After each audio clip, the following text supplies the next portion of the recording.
Hello friends, मेरे story channel पर आप सबका स्वागत है। आज की हमारी कहानी है बूढ़े माँ बाप की दर्द भरी कहानी। बूढ़े माँ बाप की ये कहानी सुनकर आप भी रो पड़ेंगे, इसीलिए कहानी अंत तक जरूर सुने। मेरी ब्लड प्रेशर की दवाई ख़त्म हो गई है बेटा, और मुझे खांसी भी बहुत हो रही है। बेटा, आज रविवार है, तेरे ऑफिस की छुट्टी है, तो ज़रा मेरे लिए दवाई ले आना, खांसते हुए सीता जी बोली। एक दिन तो ऑफिस से छुट्टी मिलती है माँ, और उसमें भी आप और पापा अपनी फरियादों की लिस्ट देना शुरू कर देते हो। कितना भी कर लो, मगर आपको मुझसे कोई ना कोई शिकायत लगी ही रहती है। एक दिन तो मुझे चैन से घर में आराम करने दो माँ।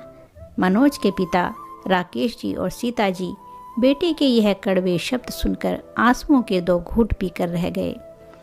वैसे भी मनोज ने यह पहली बार थोड़ी कहा था। राकेश जी ने जब पिछले सप्ताह मनोज से आंखों का चश्मा ठीक करवाने को कहा था, तब भी मनोज ने यही कहा था। आपको और माँ को वैसे भी क्या काम है सोने और खाना खाने के अलावा? खुद तो रोज घर में मज़े से रहते हो, मगर मुझे एक दिन भी मज़े में नहीं रहने देते। रविवार आता नहीं कि कभी बाम की शीशी ला दो, कभी दवाई ला दो। पूरे सप्ताह तो मैं वैसे ही व्यस्त रहता हूँ, एक रविवार ही तो मिलता है आराम करने के लिए, उसमें भी तुम दोनों अपनी लिस्ट मुझे पकड़ा देते हो। सीता जी और राकेश जी दोनों की अब उम्र हो चली थी। उम्र अधिक होने के कारण वे दोनों ज़्यादातर बिस्तर से उठ भी नहीं पाते थे।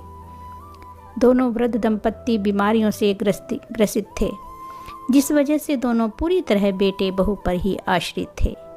72 वर्षीय सीता जी जब से एक बार बाथरूम में गिरी थी, उसके बाद फिर कभी चल ही नहीं पाई थी। और राकेश जी भी हार्ट अटैक के बाद की गई बाईपास सर्जरी के बाद वह भी बीमार ही रहते थे। बेटे बहू का ही आसरा था इस उम्र में, मगर वे लोग भी वृद्ध दंपत्ति पर ध्यान नहीं देते थे। और कुछ भी कहो तो कहते थे इनकी शिकायतें और डिमांड कभी ख़त्म ही नहीं होती हैं। मनोज अपने माता पिता को खरी खोटी सुना रहा था। इतने में ही उसकी पत्नी ईशा का फ़ोन आता है, जो पार्लर में फेशियल कराने गई थी। ईशा बोली, मनोज, मैं यहाँ पार्लर में हूँ, क्या तुम मुझे लेने आ सकते हो? मनोज, जिसकी आवाज़ अपने माता पिता के लिए इतनी कठोर थी, ईशा का फ़ोन आने पर जैसे कि उसकी आवाज़ में मिश्री घुल गई। हाँ डार्लिंग, अभी आता हूँ मैं, आज संडे है, फ्री हूँ, बोलकर उसने अपनी गाड़ी की चाबी निकाली और तुरंत ईशा को पार्लर लेने चला गया। ईशा और मनोज बाहर से आते वक्त अपने साथ खाने पीने का सामान भी ले आए, मगर किसी ने अपने माता पिता को खाना खाने को भी नहीं पूछा।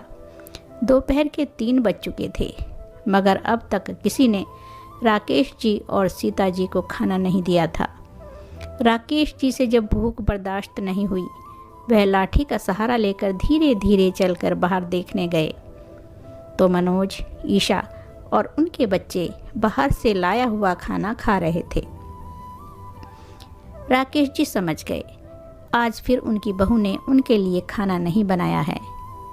मनोज उनका इकलौता बेटा था, जिस बेटे को पढ़ाने लिखाने में उनके माता पिता ने अपना खून पसीना एक कर दिया था, वही बेटा बड़ा होकर इतना बदल जाएगा, यह किसी ने सोचा तक ना था। राकेश जी अपने कमरे में आए और देखा बेचारी सीता जी ज़ोर ज़ोर से खांस रही हैं। सीता जी के पास पड़ी बोतल का पानी भी ख़त्म था। बहू तो कभी सास ससुर के कमरे में आती ही नहीं थी। कभी कभार दोनों पूरे दिन भूखे ही रह जाते थे।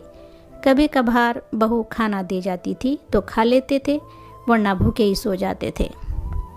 सीता जी की खांसी की आवाज़ सुनकर बाहर बैठी ईशा जोर से चिल्लाई, बुढ़िया पूरे दिन खांसती रहती है, चैन से खाना भी नहीं खाने देती। मनोज बोला, उन दोनों का काम ही क्या है, तुम क्यों गुस्सा करके अपना मूड खराब कर रही हो? राकेश जी और सीता जी आंसुओं के 2 घूंट पीकर रह गए। राकेश जी लाठी का सहारा लेकर रसोई में गए और सीता जी के लिए पानी ले आए।